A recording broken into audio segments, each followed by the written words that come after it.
I'd like to share with you a couple of secrets that most people don't know in this industry that can make you go really, really fast. Now, you don't have to do what I'm showing you. What I'm about to show you, you don't have to do it. It's completely up to you. I'm going to show it to you, and if you do it, it'll quickly increase how fast your group grows. But again, you can do this at your own pace. Does that make sense? Okay. The first 48 hours. The first 48 hours is the most important in this business. The first 48 hours. Now, if a new person joins today, their first 48 hours is the most critical time in their business. If you have been involved in czesc for 1 month, the next 48 hours is the most critical time in your business. If you've been involved in czesc 1 year, the next 48 hours is the most critical in your business. If you've been involved 2 years, it's the next 24 to 48 hours that's the most critical. You want to get into a mentality of working in 48-hour segments. Does that make sense to everybody? Everything happens within 48 hours, especially with a brand new rep. So what I'm about to show you, whether you've been involved 2 years or just 1 day or 1 week, you do the same thing every single 48 hours. Does that make sense to everybody? Okay, now, here's a rule. The faster you go, the faster your group goes. How many of you would like to reach your goals faster rather than slower? Okay, so you have to have a 48-hour mentality, and you have to approach this. Now, what do we want to do in the first 48 hours? Understand this. In the first 48 hours, it's very, very important you do these 2 things. Again, if you've been involved 2 years, the next 48 hours is the most important for you. First, you want to identify what's called your 10 best. 10 best. The 10 people that are the most successful, most motivated people that you know. The people that you are sure will never do this business because they're far too successful. They have no time whatsoever. Does that make sense to everybody? That's your 10 best. And I'm going to show you a strategy with this. The second thing you want to identify with every next 48 hours, with every new person, or with you right now, is what's called your 10 easiest. 10 people that you have a relationship with, that they're probably going to look at the business just because you said so. They're probably going to try the products just because you asked them to. They'll probably show up to your home or your office to listen to somebody speak just because you have that relationship. So 10 people you're close enough with that you ask them and they will take action because of that relationship. Does that make sense? The third little step here is what's called a private business reception. I'll explain this more later, but a private business reception, the way we built really, really fast was we would have every new distributor or every distributor that had been in 1 month, 2 months, 5 months, we would have them put together a group of people at their home or their office. People they knew, people they had a relationship with, could be the 10 best, could be the 10 easiest, and they had those people come, and we did a short, intimate presentation, about 35 or 40 minutes, for their key people. Does that make sense to everybody? We were doing this every single day. Sometimes I was doing 5 of these in 1 day. 5 different homes, 5 different offices, packed with people for all the new people. And we had this going over and over and over again. Now, the key is your 10 best, your 10 easiest. For those who want to go fast, a private business reception, which I'll explain later. And you do this in the first 48 hours. What we found is if you do this. By the way, can we get the air on more higher? You guys hot? Yes. Me too. So what we found is if you focus on the 10 best, the 10 easiest, especially if you do a private business reception in the first 48 hours, you'll find a minimum of 2 distributors and 2 customers. you'll find a minimum of 2 distributors and 2 customers. How many of you ever studied statistics? I was a marketing major with a minor in economics and statistics. So I learned to do the numbers. And if you approach this with what I'm showing you, 10 best, 10 easiest, 48 hours, private business reception, you will have 2 distributors typically and 2 customers in the first 48 hours. Now, why is it important to do this fast? Okay, let's say we have a new rep. Let's say Ron's my new rep. Okay, the first thing I want to do with him is I want him to make money. That's the first thing that I want to do. Why do we want him to make money? Well, his friends and his family do not care how much money other people are making. They don't care how much money, Victorine is making in the industry. They don't care how much money anyone else is making in the industry. They only care how much money he's making. And most of those green apples, one of the questions they're going to ask, have you guys got this already? Are you making money yet? How many of you got the "Are you making money yet" question? Now keep your hand up. Look around the room. Look around the room. This is everybody who got the "Are you making money yet" question. That's about 80 or 90% of the room. We need to get your new representative in a position to make money right away. We need to put them in a position to earn money their first week in the business so that when they're talking to their people, they have the answer. Are you making money yet? Absolutely. That needs to be the answer. We need to do that in the first 48 hours. The second reason we have to do that for the new representative in the first 48 hours is because of their belief system. Understand, when you first get started, you have possibility in your mind. You have an idea of what could be. You see what could be possible for you. But it hasn't yet happened yet. So for every new representative, we need to get them money so that they see it works. Listen, when I got started, I was making a lot of money in real estate. I was selling over 100 houses in Los Angeles every year. I had 5 full-time assistants. So I was making great money. I didn't really need to make more money. But when I got started in the industry, my first check was $90. And I was so excited for that $90. You know why? Because I realized it worked. I realized that if I could make $90, all I had to do was go find more red apples and that check would go up. And it would keep going up. Does that make sense to everybody? How many of you remember when you first got your first income from czesc? Raise your hand. Were you excited? Yeah, even if it was small, you were excited, right? Because it worked. That belief is what we have to give to every new person. So we need to do that in the first 48 hours. You put them in a position to earn money in the first 48 hours. They get a check within the following week. Now their belief system goes up. They can answer those green apple questions. And now they approach everything a lot more confidently. Does that make sense to everybody? Make sense?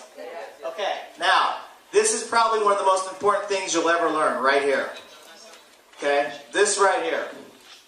Let's say this is what it takes to be a superstar in the business. Let's say these characteristics are what it takes to be a superstar in the business. Okay? So, someone to be a superstar has to have huge motivation. Someone to be a superstar has to have credibility. They have to have great people skills. They have to have the ability to influence others. They have to be somebody who is good for their word with integrity. So let's say this line represents a superstar. Everything above the line is a superstar. Everything below the line is not a superstar. Does that make sense? Okay? So, with this, I'm going to give you a scale, on a scale of 1 to 10. 10 is the highest you can achieve on these characteristics. 10 is the most motivated, the most credibility, the best contacts, the best ability to influence others. So that 10 represents the highest possible superstar with the highest characteristics. The 1 represents the person that has none of these characteristics. Make sense? Now, for this example, let's say you're an 8. Let's say all of you are a number 8 for this example. So you have the basics of what it takes to be successful at a huge level in czesc. Now, because we're human beings, all of us are concerned with looking good. Would you agree? We're human beings. We have what's called an ego. So all of us want to look good. So every person has the same symptoms of an ego. We all want to look good. We all want to sound good. We all want to feel good about ourselves. We all have insecurities. We all have all of it going on. It's part about being a human being. Make sense? You're an 8, and you're a human being, and you want to look good.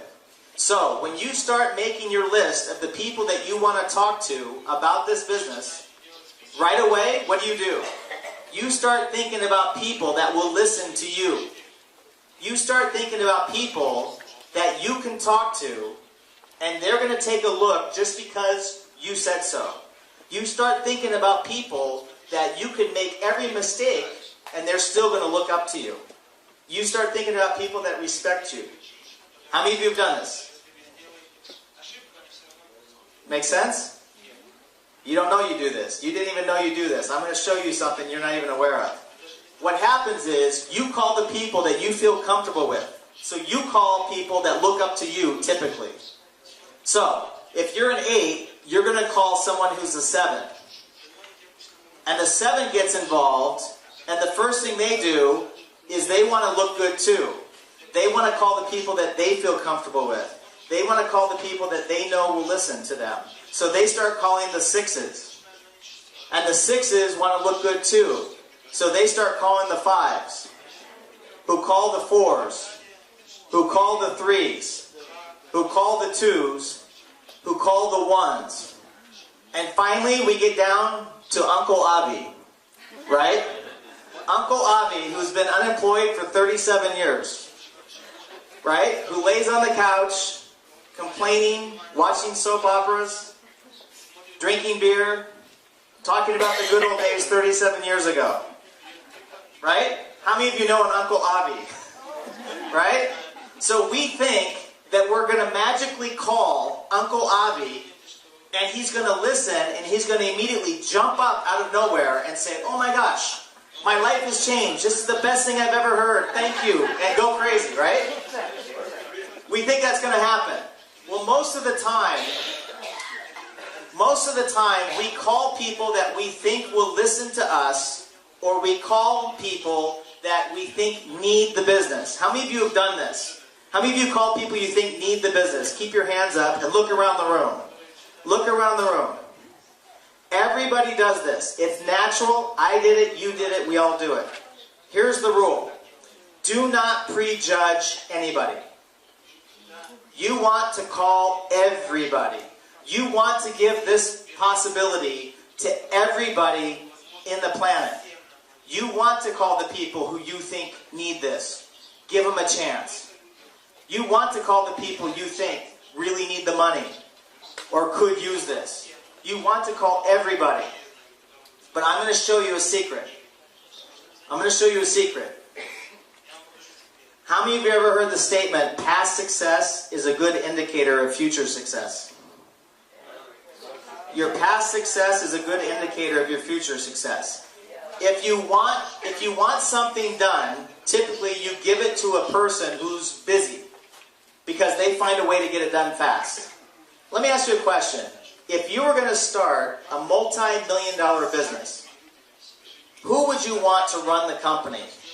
Would you want Uncle Avi?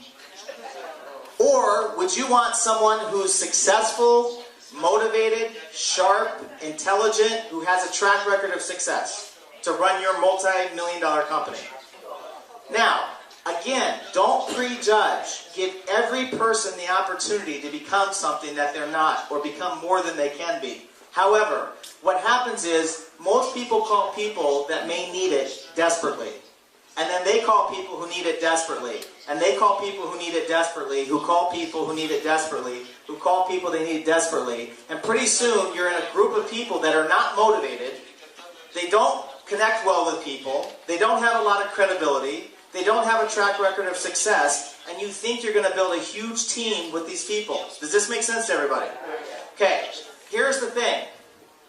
How many of you notice that when people are struggling for money, they typically are more of a rotten apple? Yes. Right? When life is hard, people typically become a little bit more negative. We've all been there. When life is frustrating, people are frustrated. They're not necessarily open to new things because they're worried about survival. They're worried about paying the bills. They're worried about where they're going to get food. Let me tell you something. I was at a point in university where my father, I didn't know it, but he had claimed me on his taxes. And so I was supposed to get what's called a Pell Grant, which was $2,500 US. And I went to collect my Pell Grant in university. And when I went to collect it, they told me I couldn't get the money. And I asked why. They said, because you've been supported by your father. Well, my father hadn't been living with us since I was 11 years old. So I'm thinking, what do you mean? I haven't been living with him. They said, well, he claimed you on his taxes. So my father claimed me on his taxes even though I wasn't living with him. So I couldn't get the money. So that was $2,500 I couldn't get. So for the next 3.5 months in university, I didn't have money to eat. My mom didn't have money. My friends didn't have money. I was actually going through the trash cans to get, in the United States you have Pepsi and Coca-Cola and everything. I was going through the trash cans without telling anybody so I could get 5 cents for every can. And then I'd take those cans back and cash them in so I can get maybe soup for the day or pizza for the day. And I did that for 3.5 months until summer came and I got a job in the summer. So my attitude at that time, I tried to stay as positive as I could, but I was going hungry. So my attitude wasn't like here. I wasn't open to new possibility. I was worried about if I could eat for the day. Does that make sense to everybody? So I'm not saying don't call everybody. What I'm saying is most of your rotten apples are going to be people that are struggling heavily right now. People that really need this the most. Give them the chance to be a red apple. Give them a chance to see the possibilities. Give them a chance to try the products. But the secret is your red apples are here. Your red apples are right here. The people that you think will never do this business will be the first ones to be red apples. The people you think don't have time to do this business are going to be your red apples. The people you think are too successful and they don't need the money, they're going to be your red apples. Why? They're already successful. How many of you have noticed successful people always make time for things that are worthwhile? Successful people are always tapping into their network to get what they want. If they want theater tickets, they're going to call a friend and pull a favor to get those tickets. If they want a good deal on a special restaurant, they're going to call a friend that they know and see if they can get a special deal. How many of you have noticed this about successful people? They're always going to their network. They're always going to their contacts and using those relationships between each other to figure out how they can get what they want. Make sense? So when you bring them something like this, the money to join is not an issue. The money for the products is not an issue. They already make money. They're already super motivated. They're already successful. They're typically more open. These people are typically more open to new things. These people are always looking for new ways to make more money. They're always looking for ways to diversify. Usually you have successful people, you'll hear they're in 2 or 3 different ways of making money, 2 or different ways of income streams. They actually are more open and they join faster and they do more. So, the people that you think will never do this business, you need to not prejudge them as well. You need to talk to your 9s and 10s, your best people, the people that you are sure will never do this business. The people like Iran, right? How many of you know him? Do you just tell everybody what you do before? I was a lawyer, having an office in Tel Aviv, employing over 20 people. Law office of 20 people? Yeah. How many hours a week did you work? 25 multiplied by 8. So he was working every single day? Yeah. Right? 7 days a week? 6 days a week? 7. Yeah? Also Saturday, always preparing and so on. Okay, so you had no time. Sure. Right. Why did you choose to get into this industry? Because I wanted time, I wanted to have time to go to toilets and stuff like that. And what's happened since you got into this industry? my whole mindset changed. After 2 years in this industry, it was making more money than law offices with 23 employees in Tel Aviv. I was able to quit my law office and raise my kids and do my lifestyle and change. And what's happened in Israel since Jeunesse?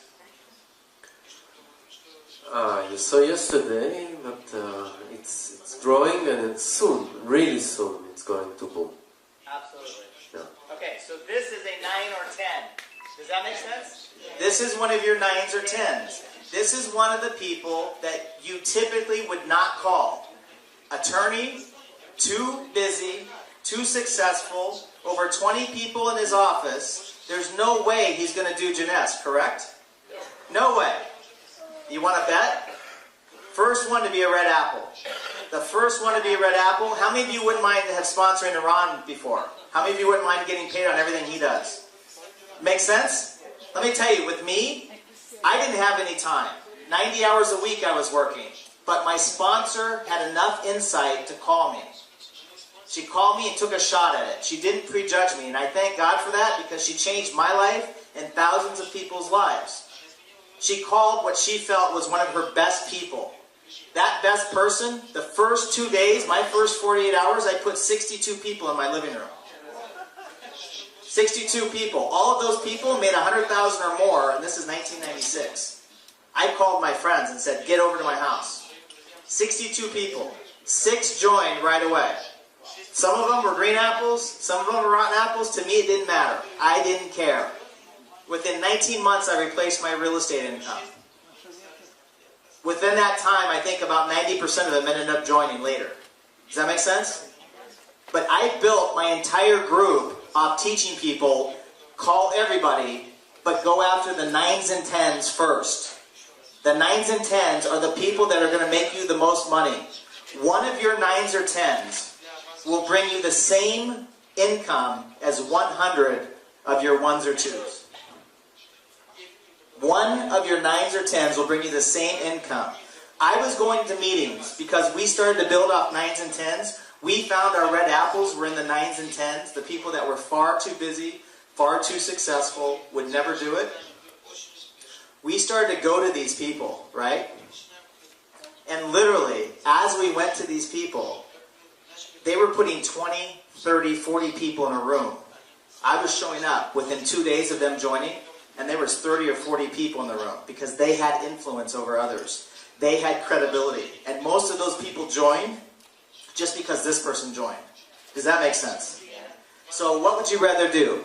Show up to someone for a cup of coffee and try to convince them to become motivated because they need it in their life?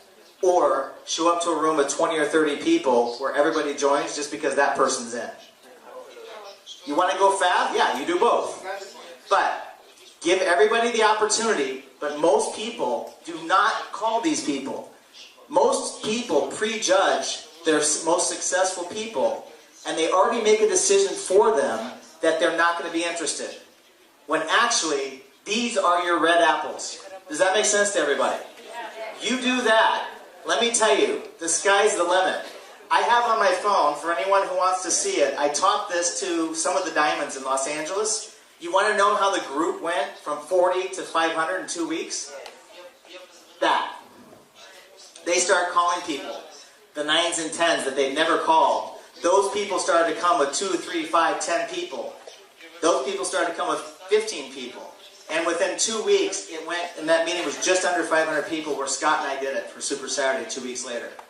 That happened. I'm getting texts, which I'll show any of you who want to see afterwards, where some of these leaders were talking about Asia. I mean, one of them, Emily, went to Asia. She's talking, and one of her big leaders, I think it was Shanghai in China, was frustrated because she'd been involved and she felt like she was running out of people. So she did, the leader, Emily, did what I taught her to do. She asked the right questions. She found the person knew a whole group of 9s and 10s, and the person already had, out of 5 phone calls, 2 red apples that joined within 24 hours. Does that make sense? And I'll show you the text. I was in Los Angeles, and I was doing a leadership training, and I was teaching this. And one of the women, who's one of the leaders in Los Angeles, got a very funny look on her face. And I started to kind of figure out what was happening. She was thinking about all the 9s and 10s she did not call. Now, this is one of the top leaders in the company, right? And she's sitting there looking at me. And I said, okay. I go, let me ask you a question. I go, what do you do for your business? And she said, I've been retired for 10 years from the insurance industry. So here's somebody who financially had retired and had been retired 10 years. And I said, okay, why are you doing czesc? And she said, I love the products and it's a new challenge for me. And I love the people. And I said, okay. And I taught this, right, just before. And I said, let me ask you a question. Who do you know right now that's one of your 9s or 10s, one of your best people that you were sure would never do this business? And she gave me the name of her friend. And I said, what does he do? She says, he has 30 insurance agencies across Southern California. And I go, would he listen to this? She said, he would probably join just because I'm in. And I said, why didn't you call him? She said, I didn't think about it. The reason she didn't think about it is our brain will do more to avoid pain than to seek pleasure. And to most of us, we have a perception that the most successful people we know won't be interested and they won't listen to us. So we won't even remember to call them. We won't even remember their names. If I tell you to make a list and just tell you to make a list, you'll list everybody, but you won't list your 9s and 10s. You'll block them out. So I started to ask her question after question. Who do you know that could put 30 people in a room? Who do you know that makes too much money that would never do this? Who's the person that's the best salesperson you know? Who's the person that is the most credibility? Who's the person that has the most influence over others that you know? Who's the person that everybody goes to get the answers to just about everything? You all have one of those. Everybody asks this person questions, whether it's where to get the best deal on a mattress, best deal on a car, freshest fruit. Someone, we all have those people. As I was doing this, we came up with a list of 30 names within about 3 minutes that she hadn't even thought of. And then I asked the big question. I said, you've been in insurance, right? She said, yeah, 30 years. How many clients do you have? And she looked at me and she said, 5,000. I said, you have 5,000 clients that trusted you with their life insurance, their auto insurance, everything. They trusted you. You did all their financial planning for them, and you haven't called these 5,000 people that will listen to you? She's like, no. I'm like, what are you going to do now? She's like, call them, right? So, the 9s and 10s are people that, if you call them, you will be shocked at how fast they get involved. Now, here's the strategy. For every new representative, for every new distributor, or for every person, whether you've been in 1 month, 1 year, 2 years, this is the strategy. What do? 10 best, 10 easiest. 10 of the people you think will never do this business because they're far too successful, they make far too much money, they don't have any time, like Iran, like me, like most of you. Okay? Identify those people right away. The second thing is the 10 easiest. The 10 best, the 10 easiest in the first 48 hours. We have to get them a check. We have to get them income. We have to build their belief. Now, what happens? You're going to get at least 2 distributors and usually 2 customers if you do this in the first 48 hours. So what do? We duplicate this, the same thing. The new distributors get started, 10 best, 10 easiest, 48 hours. Boom, boom. 10 best, 10 easiest, 48 hours. And this continues. See, most of the people make the mistake. They get a new rep started. Let's say today's Monday, right? And let's say you want to get started as a new rep. Most people do this. Most people say, okay, I'll tell you what. Let's get together. Let's go together on Thursday. I'll go over everything with you, and then we'll get started. How many of you know seen this? You put it off 2 or 3 days, right? No. Guess what I'm doing? I'm getting them started now. When are they the most excited? Right now. When are they most willing to go talk to people? Right now, right when they see the business. When are they the most confident? Right when they see the business. We used to get people started right after the presentation. We would do a 35 to 40 minute presentation. Then we would do a quick start training with the apples for 10 minutes, and then we would get reps started right there. And at that point, we had people calling their best and their easiest the same night. So the next day, guess what we're doing? We're already getting people into their business within 24 hours. We're already getting people going in their business. What happens to their belief if they see something happen in the first day or two? Their belief goes up. What happens to their confidence? It goes up. What happens to the amount of work they're willing to do? It goes up. The faster you do this, the faster we go. Most people would tell new reps, let's get started, let's get together in the next couple days. Me, I already had 10 people in your business in 2 days. Does that make sense? By the time you're wanting to meet with the people, I've already got 10 people in your group and I'm already going. Now, you want to cause geometric growth? This is how you do it. 10 best, 10 easiest, 48 hours. 10 best, 10 easiest, 24 to 48 hours. 10 best, 10 easiest, 24 to 48 hours. After the first 48 hours, they're going to continue to talk to people. They're going to continue to get customers, but you keep moving. Does that make sense to everybody? That causes what's called geometric growth. And eventually, you keep following this process, eventually you'll come down and you'll accidentally bump into a leader. You'll accidentally find somebody who's going to do this business, whether you do it or not. Whether you do anything or not, they're going to take off. Let me ask you a question. Who did your meetings for you? At the beginning? Yeah. You did the meetings at the beginning, right? Who did your calls for you? You did it. Who did everything? The training? He did it. See, when I got started, I told my upline, thank you very much for introducing me. You guys need to go talk to other people. I did the presentation, I did the training, I paid for the room, I did every three-way call, and from there on, it was game on. Does that make sense? How many of you wouldn't mind 4 or 5 workaholic leaders going crazy in your group underneath you? Right? Let me tell you. Where do you think you're going to find them? Uncle Avi? Or are you going to find the people that are going to go 24 hours a day, 7 days a week, and will not stop until they hit their goals in your 9s and 10s? See, you go through your 10 best, 10 easiest, 10 best, 10 easiest, 10 best, 10 easiest. By the time you go through 30 or 40 or 50 of these best people, you're going to find somebody who wants to play. You're going to find somebody who's just not going to stop. They're just going to start doing the presentation. They're going to start doing the trainings. Victorine, perfect example. She's just going to start and she's not going to stop. You cannot stop her. I guarantee you, dare you to try to stop her. It won't happen. Presentations, calls, trainings. You run into someone like that and it's gone. You can't stop it even if you wanted to. Does that make sense to everybody?